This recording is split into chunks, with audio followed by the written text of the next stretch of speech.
ప్రభుత్వాన్ని కూడా తీసుకొస్తున్నాం ఎప్పటికప్పుడు.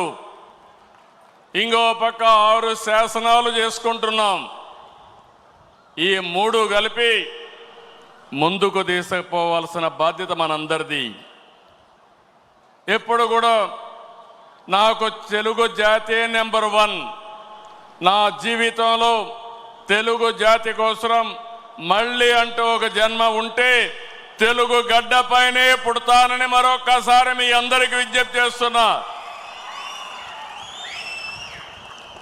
అదే మారిగా ఈరోజు నా ఆలోచన, ఇది నెరవేర్చేది పార్టీ కార్యకర్త. అందుకే కార్యకర్తే అధినేత. మీరే నా హైకమాండ్ కూడా, మీరే సుప్రీం కూడా.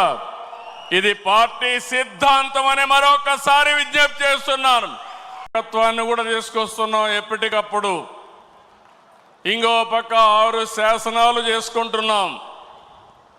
ఈ 3 కలిపి ముందుకు తీసుకుపోవాల్సిన బాధ్యత మనందరిది.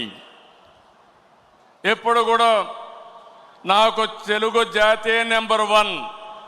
నా జీవితంలో తెలుగు జాతి కోసం మళ్ళీ అంటూ ఒక జన్మ ఉంటే తెలుగు గడ్డపైనే పుడతానని మరొక్కసారి మీ అందరికీ విజ్ఞప్తి